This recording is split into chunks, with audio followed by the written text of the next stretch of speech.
함께 합독하겠습니다. 로마서 5장 1절에서 4절.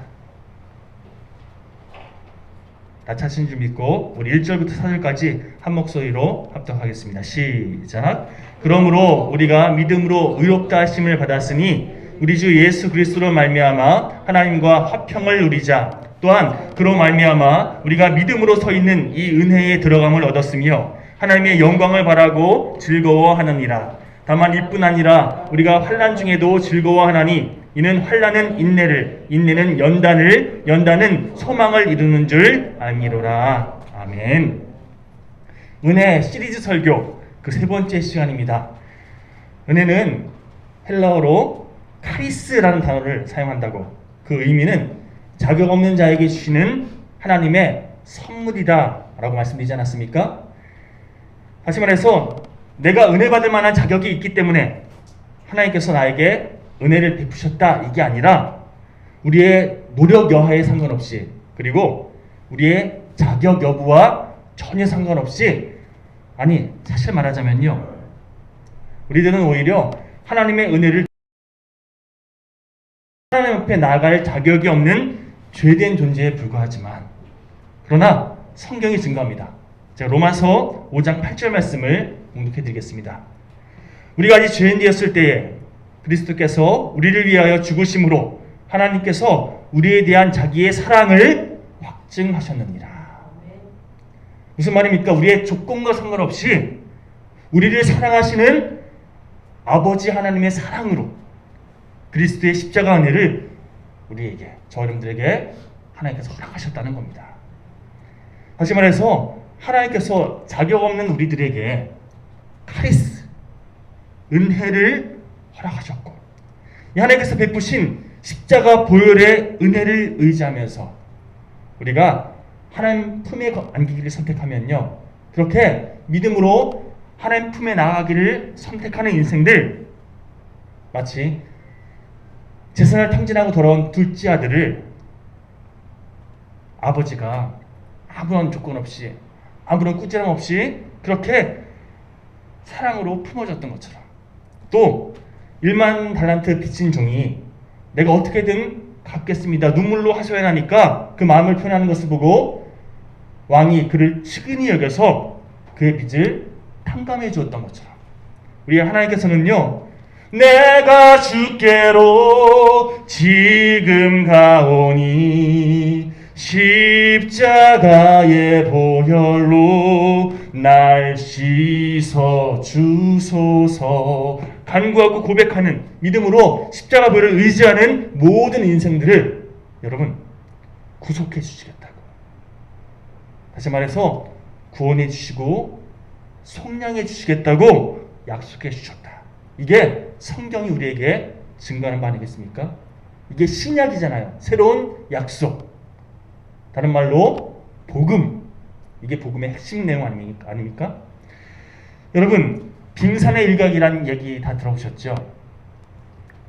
빙산은 전체 크기의 한 3% 정도만 물 위에 떠 있고 나머지 97%는 물 밑에 가리워져서 숨겨져 보이지 않습니다. 마찬가지로 우리들의 인간의 눈으로 바라보면 세상적인 기준으로 바라보면 하나님의 은혜가 잘 보이지가 않아요. 하나님의 은혜가 드러나지 않습니다. 그런데 영의 눈을 들어서 보면 말 그대로 어마어마한 하나님의 은혜가 우리 삶 가운데 감춰져 있음을 우리 인생 가운데 그 하나님의 은혜가 허락되어져 있음을 비로소 깨닫게 되어 있다는 겁니다. 시편 31편 19절 말씀 제가 공독해드리겠습니다. 주를 두려워하는 자를 위하여 쌓아두신 은혜 다른 말로 하면요 하나님을 믿고 경외하는 자를 위해서 하나님께서 허락하신 은혜라는 의미입니다. 자, 곧 주께 피하는 자를 위해서 인생 앞에 베푸신 그 은혜가 어찌 그리 큰지요. 자, 이 고백은 다윗의 신앙 고백입니다. 여러분 아시는 것처럼 다윗이 왕이 되기까지 여러분 그는 참 많은 어려움을 겪었습니다. 당시 이스라엘의 왕이었던 사울이 다윗을 시기하고 질투하고 그래서 잡아 죽이려고 막 눈에 불을 켜고 달려들지 않았습니까? 결국 도망자 신세가 되어서 말 그대로 인생이 꼬여버린, 인생의 밑바닥까지 치닫게 되는 그런 정말 힘든 시간을 무려 10여 년 넘게 보냈는데요.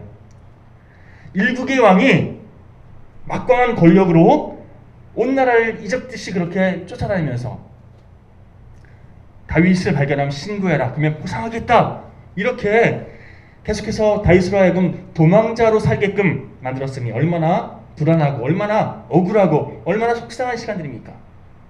근데 여러분, 사무엘상 23장 28절에 보면요, 아주 재미있는 사건을 소개하고 있는데, 이에 사울이 다윗 뒤쫓기를 그치고 돌아와 블레셋 사람들을 치러 갔으므로 그곳을 셀라하마 느곳이라 시간이라.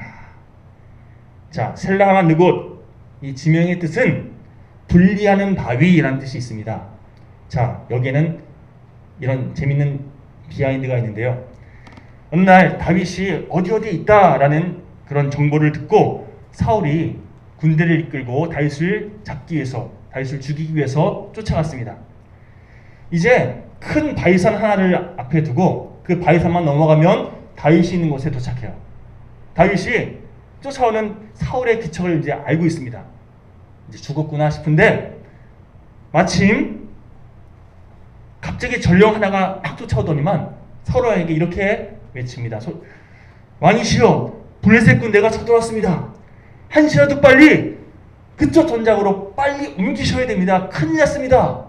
그래서 바위산만 넘어가면 다윗을 잡을 수 있는데 그거 포기하고 더 급한 블레셋을 막기 위해서 전장을 이탈하게 돼요. 다윗이 그것을 보고 나서 하나님께서 이 바위 하나를 사이에 두고 하나님의 은혜가 나에게 허락되어져서 내가 살 수 있었다, 이 고백을 담아서 그 곳 이름을 셀라하마 느곳이라고 명명했다는 겁니다. 여러분, 다윗은요, 이렇게 절망스러운 상황 속에서도 하나님의 은혜를 바라보면서 하나님께서 나와 함께하고 계시는구나, 이것을 깨닫고 하나님께서 허락하시는 그 희망을 노래하는 인생이었다는 겁니다.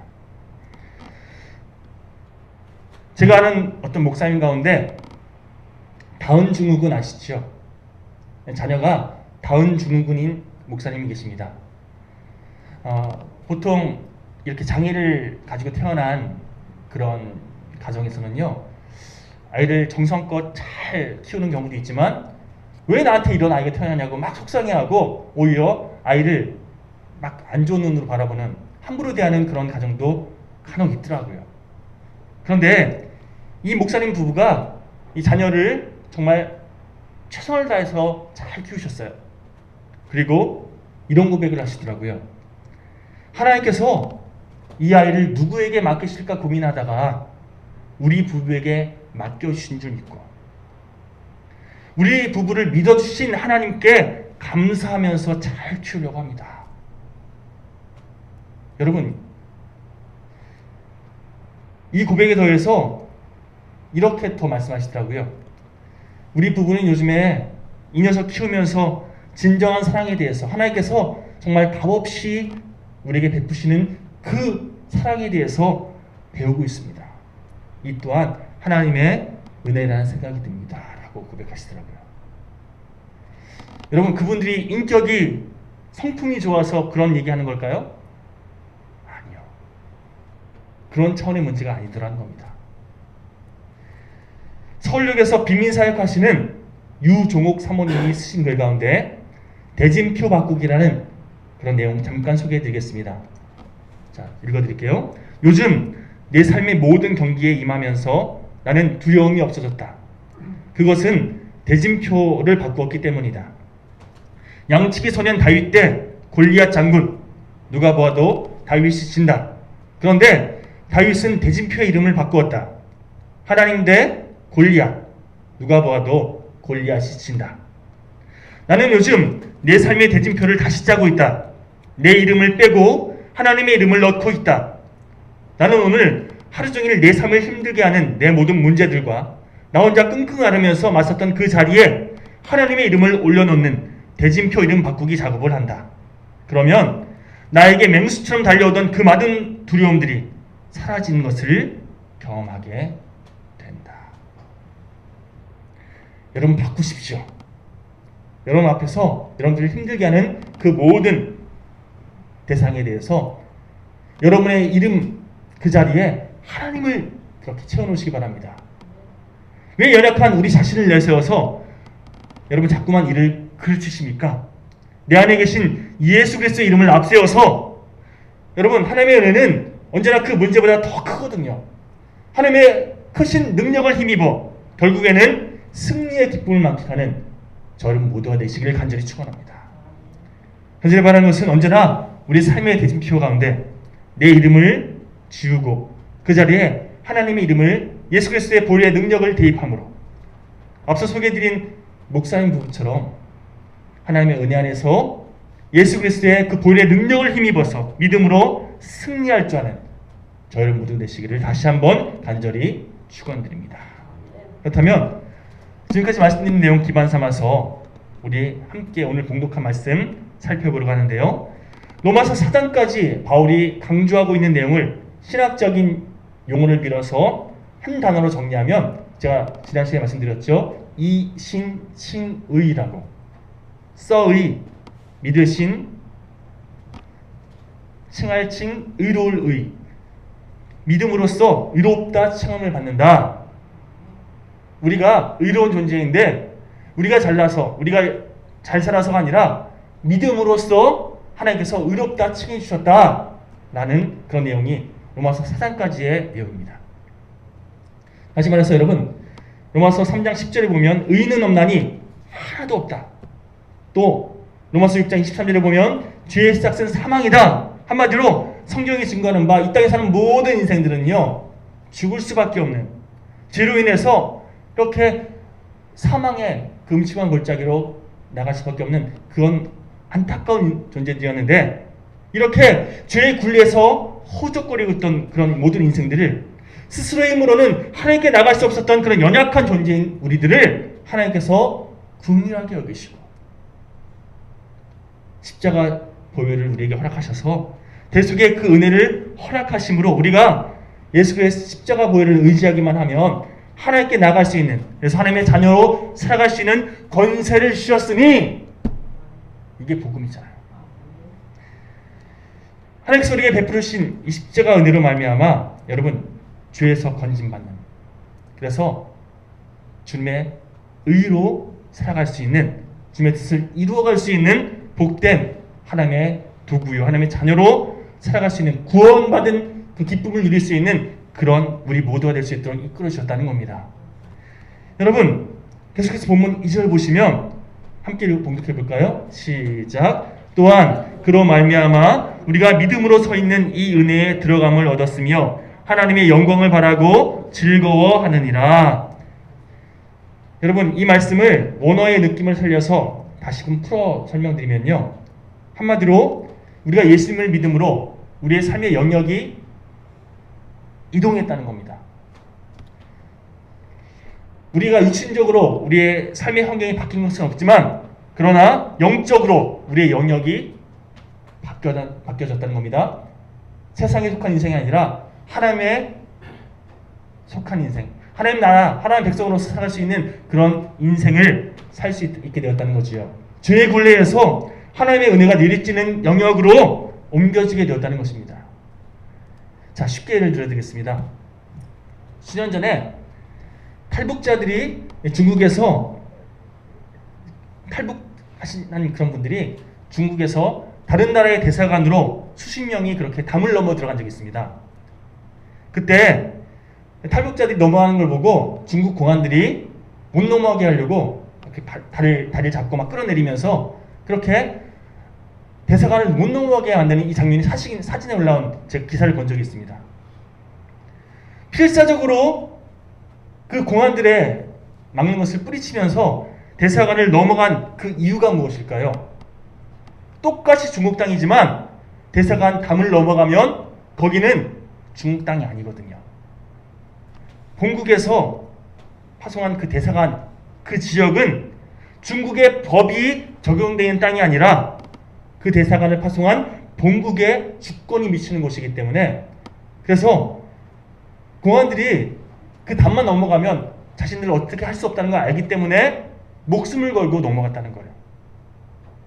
일단 그 안에 들어가기만 하면 우리가 살 수 있다. 이 소망을 붙잡고 최선을 다해 넘어간 이 장면을 제가 이 기사를 읽으면서 그렇구나.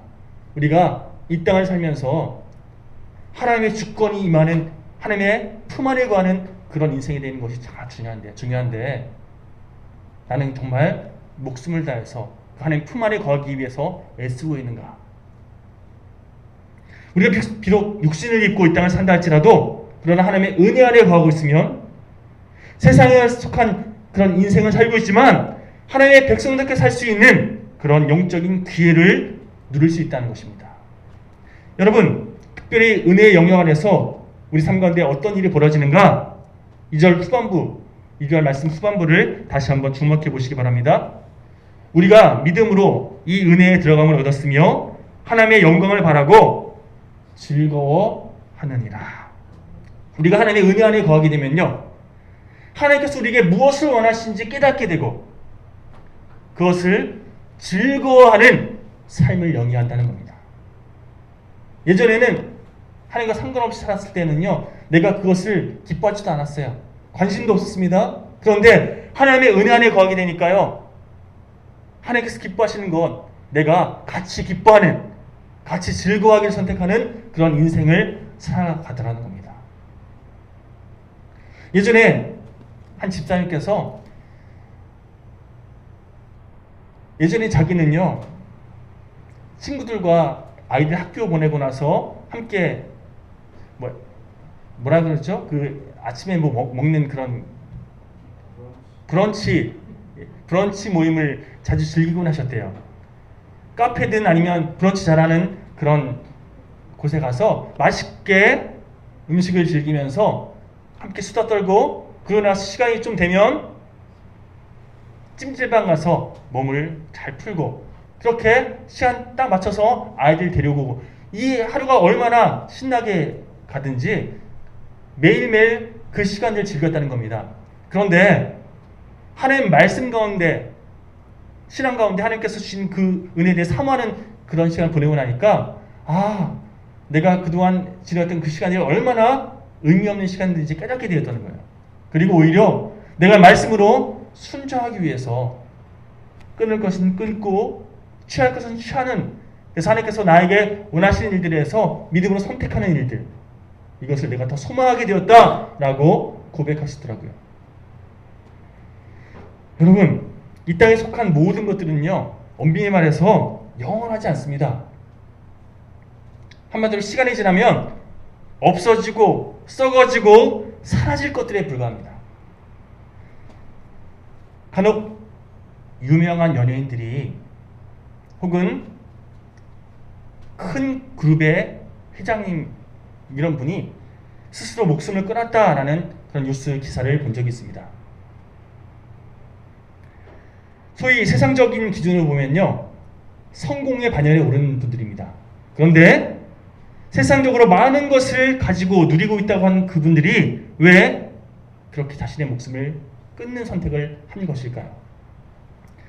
눈에 보여지고 손에 잡혀지는 것들은요, 많이 가진다고, 많이 누린다고 해서 늘 행복한 것이 아니라는 거예요. 우리는 좀 더 가지면, 좀 더 누리면 행복할 것 같지요? 아니요. 오히려 그것을 인해서 또 다른 허탈감이, 또 다른 그런 갈급함이 우리를 주도하더라는 거예요. 더더욱이 내가 가지고 있는 그것을 내가 일순간 다 놓쳐버리게 되는, 다 사라지게 되는 그런 순간이 찾아오게 되면요, 그것을 견디지 못하고 스스로 절망 가운데 목숨을 끊기를 선택하는 이런 삶의 모습이 있더라는 겁니다. 다시 한번 로마서 5장 2절 말씀을 제가 봉독해드리겠습니다. 우리가 믿음으로 서 있는 이 은혜에 들어감을 얻었으며 하나님의 영광을 바라고 즐거워하느니라. 그렇습니다, 여러분. 우리가 주님을 만나고 하나님의 은혜 안에 거하게 되면 그분의 은혜는요, 우리의 영안을 열어서 하나님의 영광을 바라볼 수 있도록 만들고 그것을 소망하게 만들고 그것으로 말미암아 즐거워하게끔, 그래서 그 하나님의 은혜 가운데 거하기 위해서 최선을 다해 하루하루 믿음으로 살아갈 수 있도록 우리를 변화시켜 가신다는 겁니다. 한 절 말하는 것은 우리가 믿음의 눈을 열어 하나님의 일하심을 볼 줄 아는, 또한 그것을 즐거이 누리는 복된 저 여러분 모두가 되시기를 다시 한번 주님의 이름으로 축원드립니다. 어떤 상황 속에서도 하나님의 은혜 가운데 기쁨 충만, 감사 충만, 은혜 충만한 복된 삶을 살아가시기를 이 시간 주님의 이름으로 간절히 축원드립니다. 목회를 하다 보면 장례식에 참여하게 될 때가 참 많습니다. 특별히 화장터에서 시신을 태운 후에 수습하는 그런 장면을 보게 될 때가 참 많은데요. 분명 얼마 전까지 같이 나와 같은 하늘 아래에서 호흡하던 생명이었는데, 그런데 죽은 다음에 뜨거운 화로에 들어가서 몇 시간도 채 되지 않아서 잿더미로 변해서 나오는 이 장면을 보면서 결국 한 줌의 죄로 끝나버릴 내 육신을 위해서 그렇게 아등바등 거리는 헛된 삶을 살지 말아야겠다. 하나님께서 화장터에 갈 때마다 저에게 다시금 재다짐하게끔, 다시금 저의 삶의 실존을 깨닫게끔 이끄시더라는 겁니다. 본문 2절에 그 은혜 안에서 하나님의 영광을 바라보며 즐거워한다, 이 말씀은요, 가장 본질적인 것을 추구하는 인생되라는 거예요. 헛된 것을 추구하는 인생 되지 말고 하나님의 은혜, 가장 귀한, 가장 본질적인 것을 추구하는, 그래서 썩어지고 사라질 것을 추구하면서 그렇게 허물함을 향해서 시간을 허비하는 인생 되지 말고 영원을 향해 나아가는 인생 되라, 우리에게 권면하고 있더라는 것입니다. 오늘 본문 3절 4절 말씀 계속해서 우리 한 목소리로 봉독해 보시기 원합니다. 우리 3절 4절 함께 봉독할까요? 시작. 다만 이뿐 아니라 우리가 환난 중에도 즐거워하나니 이는 환난은 인내를, 인내는 연단을, 연단은 소망을 이루는 줄 알미로라. 이게 무슨 말인가 하면, 내가 주님 안에, 주님이 내 안에 거하는 그런 삶을 살면요, 우리가 살아가면서 어떤 어려움이, 어떤 환난이 찾아온다 할지라도 이것이 의미 없는 환난이 아니라, 나에게 있어서 어떤 의미 없는 고난이 아니라 하나님의 뜻이 그 안에 있음을 깨닫게 된다는 겁니다. 그래서 믿음으로 그 모든 상황들을 감당하게 돼 있다는 거예요. 그러면서 혹시라도 왜 나한테 이런 일이 생기지 싶은 환경, 상황이 여러분들에게 찾아오게 될 때, 어떻게 나한테 이럴 수 있어 생각하게 만드는 어떤 그런 사람들을 만나게 될 때에 그 속에 감추어진 하나님의 뜻이 무엇인지 분별할 줄 알아요. 환난은 인내를, 인내는 연단을, 연단은 소망을 이루는 줄 믿습니다. 믿음으로 고백하면서, 여러분, 나를 통해서 이 땅을 회복시키기 원하시는 하나님의 뜻을 내가 삶으로 이루어드리는, 또한 내 그릇을 더 넓히시기 위해서 저 사람을 사용하시는구나, 이 상황, 이 환경을 통해서 나를 계속해서 연단시키시는구나, 그래서 내가 더 많은 삶을 담을 수 있는 그릇으로, 내가 더 많은 사명을 담을 수 있는 그런 하나님의 도구로 하나님께서 나를 그렇게 가다듬어 가시는구나, 이것을 깨닫고 감사합니다 하나님, 감사합니다 하나님, 이 성장통을 잘 이겨내고 쑥쑥 자라나기 원합니다 고백하며 살아가는 우리 모두가 되었으면 좋겠습니다.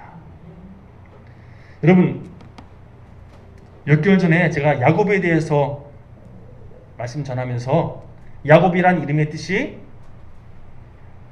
형, 쌍둥이 형 에서의 뒷 발꿈치를 잡고 이렇게 태어났기 때문에 발꿈치를 잡은 자라는 뜻의 야곱이라는 이름 붙었다고 말씀드리지 않았습니까? 이 야곱이라는 이름은요, 또 다른 의미로 사기꾼이라는 뜻이 있어요. 실제로 야곱은 자신의 이름 뜻 그대로 다른 자기의 유익을 위해서, 자기가 원하는 것을 성취하기 위해서 얼마든지 다른 사람의 발꿈치를 잡을 수 있는, 잡으며 살아간 그런, 소위 심하게 말하면 사기꾼과 같은 삶을 살았습니다. 에서에게 사기쳤잖아요. 자기가 생각했던 걸 이루기 위해서라면 얼마든지 다른 사람 발뒤꿈치 잡을 수 있는 그런 선택을 했다는 겁니다. 중요한 것은 하나님께서 이런 야곱을 택하셨어요.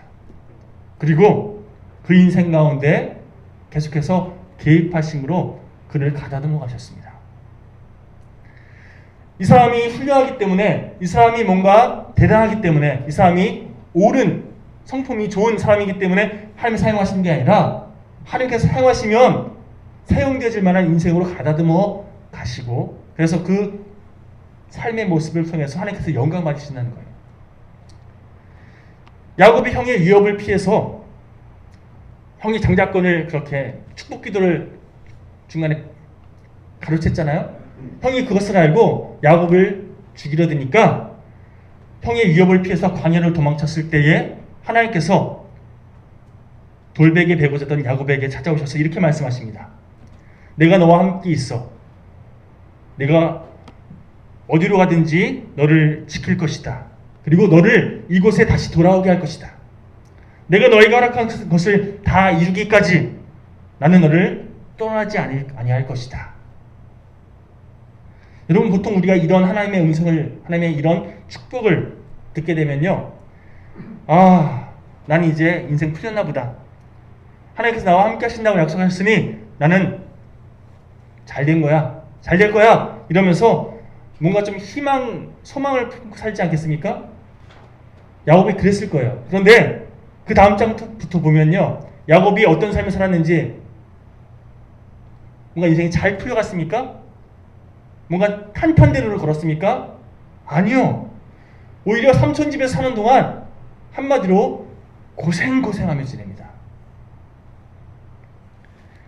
앞서 말씀드린 것처럼 야곱은요, 자신의 이익을 위해서라면 다른 사람의 발목 잡는 거 얼마든지 전혀 개의치 않았던 사람이거든요. 그런 야곱을 가다듬으시기 위해서 하나님께서는 야곱보다 한 단계 더 업그레이드된 사기꾼 라반을 사용하셨어요. 야곱으로 하여금 이 삼촌의 행동과 말과 이것을 계속해서 겪으면서 자신의 실존이 무엇인지 깨닫게 하시고, 결국엔 사람이 아니라 하나님만 의지하게끔 이끄셨다는 거예요. 어떤 분은요, 야곱이 장자권 그리고 장자의 축복을 얻게 된 이유로 그의 인생이 잘 풀렸다라고 오해하시는 그런 분도 본 적이 있습니다. 하지만 여러분, 인간적으로 보면요, 야곱보다 오히려 에서가 더 잘 풀렸어요. 부자였던 아버지 이삭이 풍요로웠거든요. 이삭의 재산을 다 물려받아서 말 그대로 에서는 잘 살았습니다. 부자 떵떵거리며 살았어요. 자기의 개인 부대를 이끌 정도로 아주 풍요롭게 살았습니다. 그러다 보니까 에서는 하나님이 아니라 자기 자신을 더 의지하는 그런 인생을 살았고요. 결국엔 하나님과 상관없는 그런 인생을 살고 말았죠. 결국 그의 후손이 오히려 하나님의 택하신 백성들을 괴롭히는 그런 민족이 되었잖아요. 세상적인 기준으로 보면 에서가 야곱보다 더 호의호식하면서 잘 살았다는 거예요. 오히려 야곱은 타지 생활하면서 믿었던 삼촌에게 이런저런 사기도 당하면서 또한 눈칫밥 먹으면서 그렇게 고생하며 지냈었던 그런 인생을 살았습니다. 근데 여러분, 시간이 한참 흘러서 야곱이 노년이 되었을 때, 이 죽음을 앞두게 되었을 때, 성경은 야곱이 다른 사람의 발 뒤꿈치를 잡고 살았던 이 야곱이 하나님께서 그에게 부여하신 이름대로 이스라엘이란 이름에 합당한 삶을 살고 있다라고 증거합니다. 어떻게 이게 가능했을까요? 하나님께서 야곱을 이스라엘답게 가다듬어 가셨거든요. 내가 너와 함께 할 것이다. 내가 너에게 허락한 축복을 다 이루기까지 너를 떠나지 않을 것이다. 이 약속대로 하나님께서 이루셨다는 겁니다. 여러분, 이럴 때 제가 늘 하는 고백이 있습니다. 주님이 하십니다. 주님이 하셨습니다. 여러분, 동일하게 여러분들에게 권면합니다. 말씀을 이렇게 정리하고 싶은데요. 그리스도를 박해했던 사울, 이 사울을 하나님께서는 주님의 복음을 전하는 사도 바울로 인도하셨습니다. 그리고 그를 정말 아름답게 사용하셨습니다. 야곱이라는 사람을 이스라엘로 가다듬어 가시고 그를 통해서 하나님의 나라를 일구 가셨습니다. 그 하나님께서 지금도 동일하게 우리에게 말씀하십니다. 내가 너와 함께하고 있다. 내가 너에게 허락한 축복을 다 이루기까지 내가 너를 떠나지 아니할 것이다. 그래 나와 함께 동행하라. 내 은혜 안에 거하렴. 그리고 그 하나님의 가다드심 함께 하심을 경험하는 우리 가운데 야곱이 이스라엘 되었던 것처럼 사울이 사도 바울로 가다듬어져 갔던 것처럼 우리도 하나님께 손길 안에서 아름답게 가다듬어져가는 더 넓어져가는 복된 인생을 살아가게 될 줄 믿습니다. 여러분 그런 의미에서 어떤 일을 당해도 인간적인 생각으로 실망하고 좌절하고 억울해하고 속상해하지 마십시오. 물론 저도 인간인지라 동일하게 여러분과 그 감정 동일하게 느낍니다. 그렇죠? 그럴 수밖에 없다는 거 저도 충분히 이해합니다. 저도 그러거든요. 하지만 감정이 이끄는 대로 계속해서 끌려다니지 마시고 하나님께서 나에게 무엇을 원하시는지 믿음으로 붙잡으십시오. 그리고 믿음으로 한 걸음 한 걸음 주님과 동행하십시오. 우리가 환난 중에도 즐거워하나니 이는 환난은 인내를, 인내는 연단된 인격은 영원한 소망 안에 거하는 줄로 우리가 알미노라. 이 사도 바울의 고백처럼 언제나 하나님의 뜻을 분별함으로 믿음으로 승리하며 살아가는 저를 모두가 되시기를 다시 한번 간절히 축원드립니다. 우리 이 찬양 고백하시면서 함께 말씀을 되새기며 결단한 시간이 되었으면 좋겠습니다.